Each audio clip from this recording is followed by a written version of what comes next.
இந்த 128ஆம் சங்கீதத்தை நீங்கள் என்னோடு கூட எடுத்துக்கொள்ளுங்க. அதில் உன் கைகளின் பிரயாசங்களை நீ சாப்பிடுவ, உனக்கு பாக்கியம் நன்மை உண்டாயிருக்கும் என்று ஆண்டவர் தாவீது காலத்திலே வாக்களித்தார்.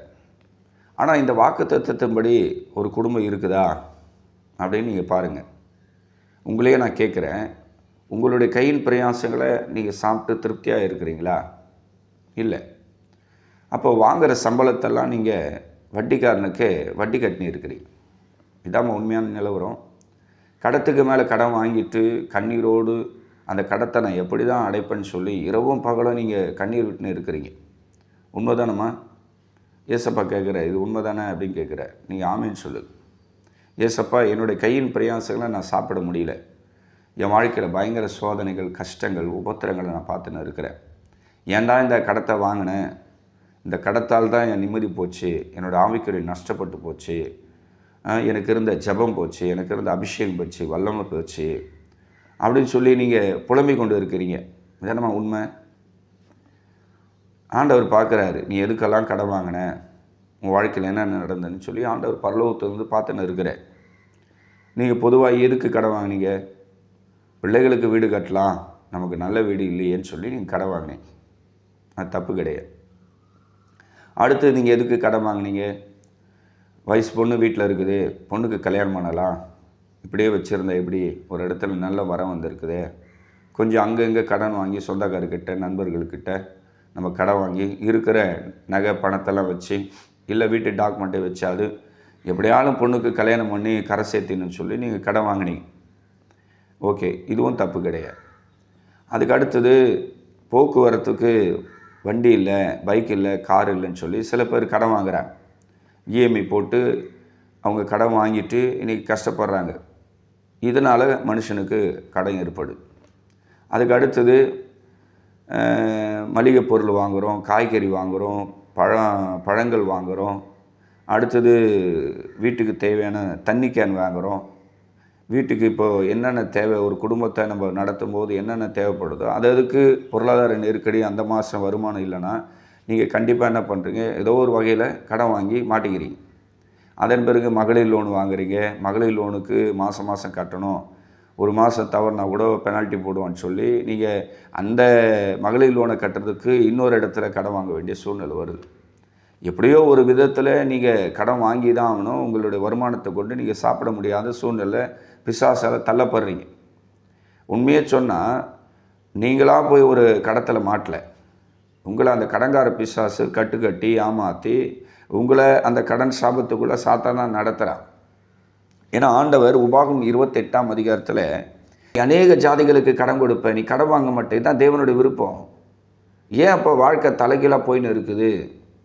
ஏன் நமக்கு இந்த கண்ணீர், ஏன் நமக்கு இந்த பிரச்சனை, நமக்கு ஏன் இந்த போராட்டம் இருக்குது, ஏன் நம்ம வாழ்க்கையில் பயங்கரமான சோதனைகள் நம்ம பார்த்துன்னு இருக்கிறோன்னு சொல்லி நீங்கள் கடன் தொல்லையினால் வட்டிக்கு மேலே வட்டி கட்டிட்டு ரொம்ப கண்ணீரோடு இருக்கிறீங்க.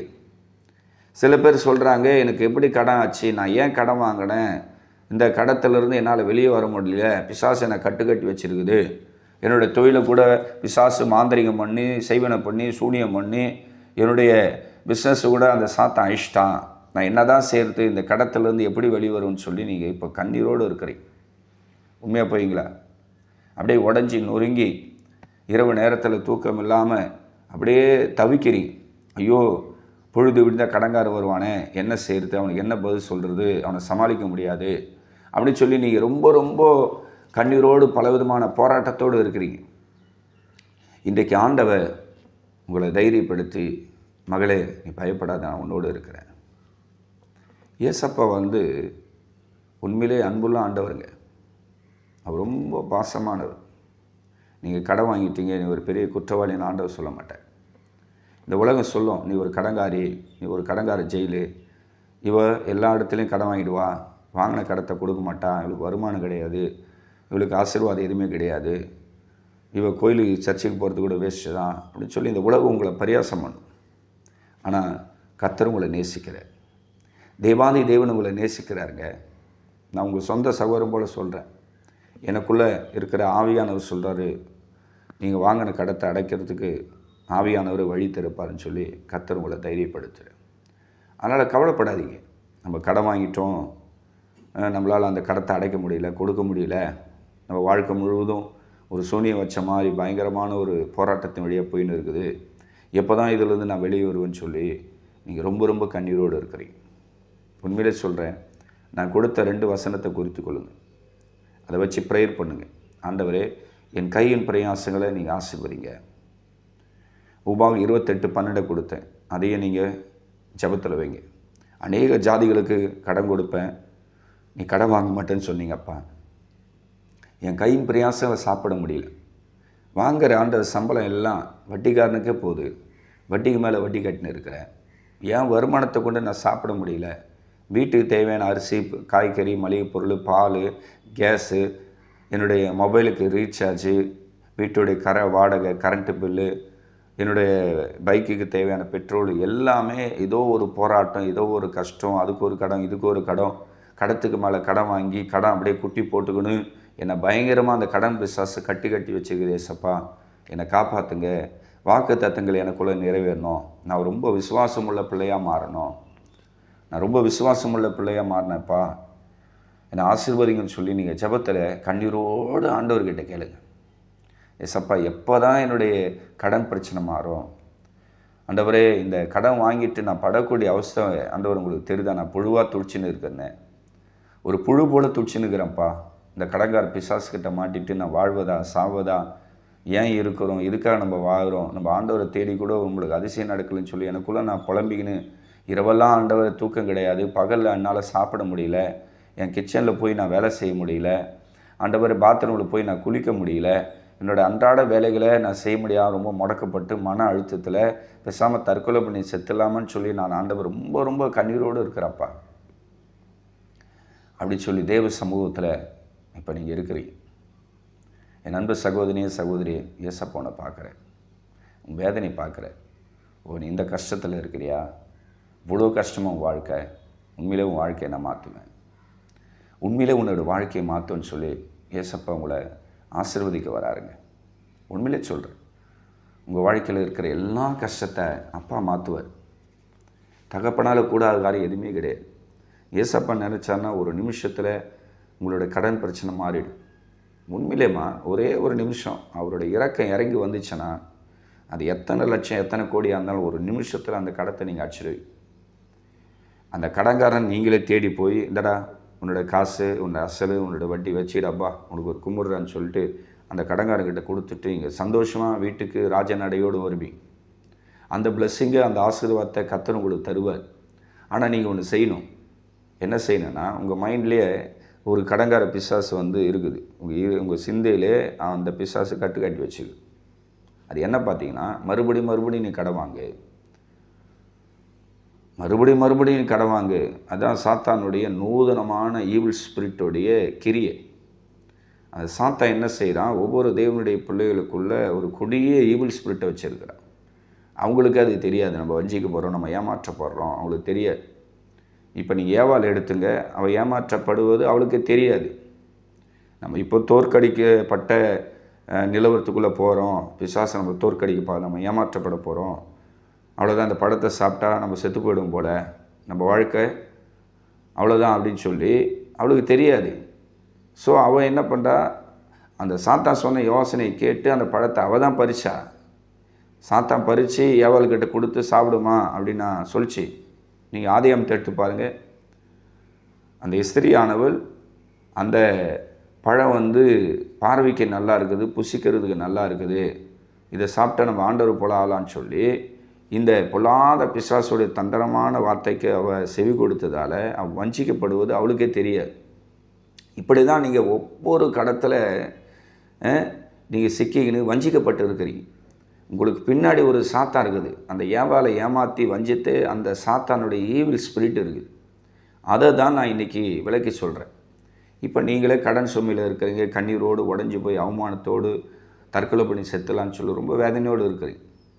இப்போ நான் நீ கடன் வாங்கிட்ட, தப்பு பண்ணிட்ட, அநியாயம் பண்ணிட்ட, அக்கிரமம் பண்ணிட்ட, பெரிய பாவம் பண்ணிட்டேன்னு சொன்னால் உண்மையிலே நீங்கள் கிறிஸ்துக்குள்ளே வளர முடியாது.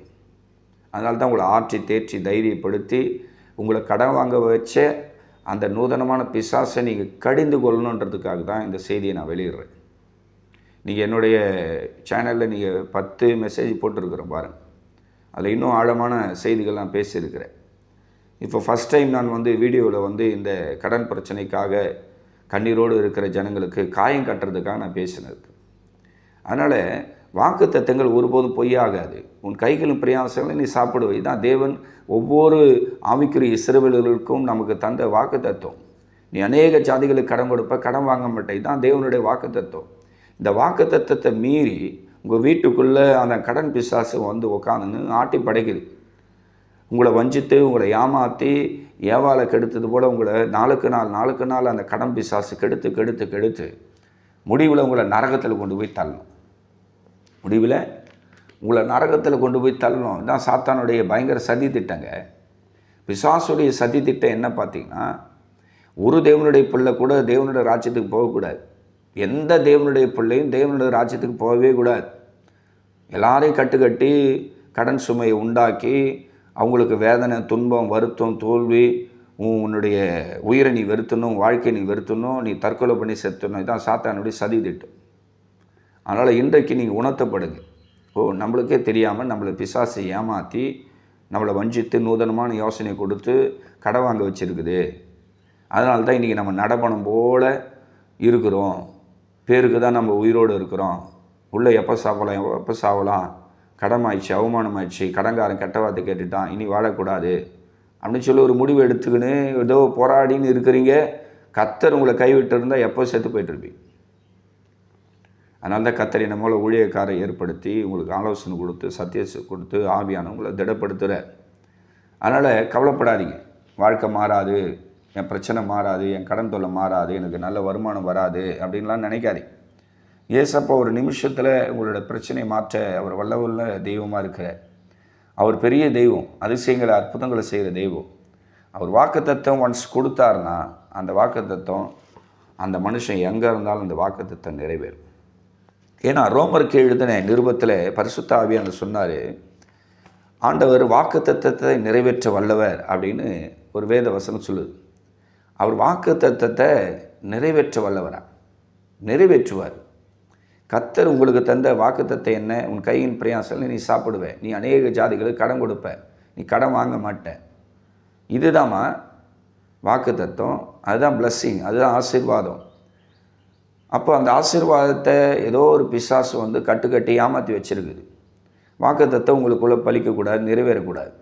இப்போது ஆபிரகாமுடைய வாழ்க்கையில் வாக்குத்தத்தம் நிறைவேறி ஆண்டவர் பெரிய வல்லமை உள்ளவராக வெளிப்பட்டார். பெரிய அற்புதங்களை அதிசயங்களை செய்கிற பெரிய தெய்வமாக வெளிப்பட்டாராம். அப்போ வாக்குத்தத்தங்கள் ஒருபோதும் பொய்யாகாது. வாக்குத்தத்தத்தை தேவன் நிறைவேற்ற வல்லவர். அப்போ இன்றைக்கி உங்களுடைய வீட்டுக்குள்ளே இருக்கிற அந்த கடன் பிசாசு உங்கள் வருமானத்தை கெடுத்து வட்டிக்கு மேலே வட்டிக்கு வாங்க வச்சு உங்களை கெடுத்து வச்சிருக்கிற அந்த சாத்தானை கர்த்தர் வாக்குத்தத்தங்களை வச்சே முறியடிப்பார். வாக்குத்தத்தத்தை சொல்லி சொல்லி சொல்லி சொல்லி நீங்கள் ஜெபம் பண்ணணும். ஏன்னா அது ஒரு ஆவியின் பட்டயம். வாக்குத்தத்தங்கள் கண்டிப்பாக ஒருபோதும் பொய்யாகாது. வானம் பூமி அழிந்து போனாலும் என் வார்த்தை அழியாதுன்னு ஆண்டவர் சொல்லிட்டார்.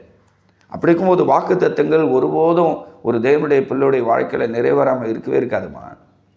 அப்போது வாக்குத்தத்தத்தை மீறி சாத்தா வந்து உங்கள் குடும்பத்தை கட்டுக்கட்டி உங்களுடைய தொழிலில் நஷ்டத்தை உண்டாக்கி உங்கள் வருமானத்துக்கு மீறி செலவை உண்டாக்கி பொருளாதார நெருக்கடி உண்டாக்குறான்னா அப்போது எப்பேற்பட்ட இங்கே பாருங்கள் ஆதிக்கத்தை இந்த கடன் என்கிற ரூபத்தில் பிசாசு செய்திருக்கிறான். அவனோட நூதனமான காரியத்தை கவனிங்க. அப்போ நீங்கள் ஜெபத்தில் கண்டுபிடிக்கணும், ஆவியானவரே வாக்குத்தத்தத்தை மீறி சாத்தா என் வீட்டுக்குள்ளே வந்துட்டான், என்னை கடன் வாங்க வச்சான், என்னை இஎம்ஐ போட வச்சான், என்னை ஆன்லைனில் கடன் வாங்க வச்சிட்டான், என்னை ஆண்டவரே இந்த வாரத்தண்டல் மாதத்தண்டலை வாங்க வச்சான், மகளிர் லோனில் திரும்ப என்னை விட்டுட்டான், என்னை வந்து இஎம் என்ற பிசாசு நூதனமான யோசனை கொடுத்து 0% இன்ட்ரெஸ்ட்னு சொல்லி எலக்ட்ரானிக் பொருளை வாங்க வச்சான். இதெல்லாம் சாத்தான் தான் ஆண்டவர் செஞ்சான். ஏவாளை ஏமாற்றும் போல என்னை ஏமாற்றிட்டான். ஆண்டவர் என்னை மன்னிச்சு உங்கள் பிள்ளையா உங்கள் மகளாக என்னை ஏற்றுக்கொள்ளுங்க அப்படின்னு சொல்லி ஆண்டவர்கிட்ட நீங்கள் கெஞ்சி ஜெபிக்க. சொல்லலாம் கெஞ்சி ஜெபிக்கணும். ஆண்டவர் வாக்குத்தத்தத்தை நிறைவேற்ற வல்லவரா? பாருங்கள், ரோமர் 4ஆம் அதிகாரம் 21வது வசனத்தில் தேவன் வாக்குத்தத்தம் பண்ணினது நிறைவேற்ற வல்லவராக இருக்கிறார் என்று முழு நிச்சயமாய் நம்பி தேவனை மகிமைப்படுத்தி விசுவாசத்தில் வல்லவனானான். யாருங்க? இந்த ஆபிரகாம். அப்போ வாக்குத்தத்தத்தை நிறைவேற்ற அவர் வல்லவர். கர்த்தர் நமக்கு தந்த இன்னைக்கு இந்த யூடியூப்பில் நான் பேசுகிற வாக்குத்தத்தம் என்னங்க? 2 வாக்குத்தத்தம் கொடுத்தேன். ஒரு வாக்குத்தத்தம், உன் கையின் பிரயாசம் நீ சாப்பிடுவேன், உனக்கு பாக்கியம் நன்மை உண்டாக இருக்கும். இந்த பிளஸ்ஸிங் உங்கள் வீட்டில் இருக்குதுங்களா? இல்லைல்ல. கடன் வாங்கி தானே சாப்பிட்றீங்க, கடன் வாங்கி தானே கடனை கொடுக்குறீங்க, கடத்துக்கு மேலே கடன் வாங்கிட்டு தானே நீங்கள் கஷ்டப்பட்டு இருக்கிறீங்க. அப்போ அந்த சாபக்கட்டு உடையன்னா வாக்குத்தத்தம் உங்களோட வருமானத்தில் உங்கள் வீட்டுக்குள்ளே அது பலிக்கணும். அப்போ தான் நீங்கள் எந்தெந்த இடத்துல கடன் வாங்கினீங்களோ அந்தந்த இடத்துல அந்த கடத்தை அடைக்க முடியும். அதனால் தேவன் வாக்குத்தத்தத்தை நிறைவேற்ற வல்லமை உள்ளவராக இருக்கிறார், அபிஷேகம் நிறைந்தவராக இருக்கிறார், கட்டு உடைக்கிற தெய்வமாக இருக்கிறார். அப்போ வாக்குத்தத்தங்களுக்கு விரோதமாக சாத்தான் அகேன்ஸ்டாக கிரியை செஞ்சுன்னு இருக்கிறான். அப்போ நம்ம என்ன செய்யணும்? முழங்கால் போட்டு முடக்கணும், நம்மளை ஜெபம் பண்ணணும், கண்ணீர் விடணும், போராடணும். ஏசப்பா, இந்த கடன் சாபத்திலேருந்து என்னை விடுவீங்க, நான் ஒரு மாதத்துக்கு லட்சக்கணக்கில் கடன் வாங்கிட்டு கஷ்டப்படுகிறப்பா அப்படின்னு சொல்லி நீங்கள் என்ன பண்ணணும்? தெய்வ சமூகத்தில் உங்களை தாழ்த்தி ப்ரேயர் பண்ணிக்கினே இருக்கணும். ஏசப்பா ஏசப்பா ஏசப்பா ஏசப்பா ஏசப்பா என்னை காப்பாற்றுங்க காப்பாற்றுங்க காப்பாற்றுங்க, என்னை நீங்கள் கைவிடக்கூடாது, எனக்கு கடன் சுமையாக இருக்குது, எனக்கு பிரச்சனை இருக்குது, எனக்கு கஷ்டம் இருக்குது, ஏசப்பா என்னை காப்பாற்றுங்க காப்பாற்றுங்க காப்பாற்றுங்கன்னு சொல்லி நீங்கள் ஜெபத்தை விடவே கூடாது. இந்த நேரத்தில் தான் நீங்கள் விசுவாசத்தை விடாமல், ஜெபத்தை விடாமல் ஆண்டவர் சமூகத்தில் உங்களை அப்படியே தாழ்த்தணும். அப்படியே ஆண்டவர் சமூகத்தில் உங்களை தாழ்த்தி தாழ்த்தி தாழ்த்தி தாழ்த்தி தாழ்த்தி தாழ்த்தி தாழ்த்தி நீங்கள் ஜெபிக்க ஜெபிக்க ஜெபிக்க கர்த்தருடைய ஆசீர்வாதம் உங்களுக்கு உண்டாயிடும். ஓகேங்களா? தொடர்ந்து யூடியூப்பில் நான் பேசுகிற ஆண்டவருடைய வார்த்தை கேளுங்க. இந்த வார்த்தை கேட்டு தைரியமாக இருங்க. முதல்ல இருதயத்தில் தைரியம் வாங்கிடுங்க. உங்களுக்கு லட்சக்கணக்கில் 1000 கணக்கு கூட கடன் இருக்கட்டும், கடன் கொடுத்தவங்க உங்கள் கழுத்தை கூட இப்படி நெருக்கிட்டோம், கடன் கொடுத்தவங்க உங்கள் கழுத்தை கூட நெருக்கிட்டோமா, 1000 அவமானங்கள் வரட்டும், கெட்ட வார்த்தை அவன் கேட்கட்டும், உங்களை தூஷிக்கட்டும், உங்களை சபிக்கட்டும், ஏன் இருக்கிற தூக்குமாட்டி சாவுன்னு கூட அவன் கேட்கட்டும் கடன்காரன். அதுக்காக நீ உயிரை மாய்த்து கொண்டியானா நரகத்தில் தள்ளப்படுவேன். உன்னோட குடும்பம் பாதிக்கப்படும், உன் பிள்ளைகள் பாதிக்கப்படும். கடன் கொடுத்தவன் நீ இறந்த பிறகு ஒரு 2 வாரம் 1 வாரம் இல்லை 1 மாதம் அமைதியாக இருப்பான். அதுக்கப்புறம் உங்கள் பிள்ளைங்கிட்ட வந்து டார்ச்சர் கொடுப்பான். அவன் கொடுத்த கடத்தை வாங்காத வரைக்கும் வாயவே மாட்டான். அதான் கடன்காரனுடைய ஈவில் ஸ்பிரிட். கர்த்தருக்கு ஸ்தோத்திரம். அதனால் தயவுசெய்து நான் சொல்கிறேன், இந்த கடன் சுமை 1000 இருந்தாலும் கொஞ்சம் பொறுமையாக இருக்குது, நிதானமாக இருக்குது. கர்த்தர் உங்களுக்காக யுத்தம் பண்ணுவார், கிரியை செய்வார்.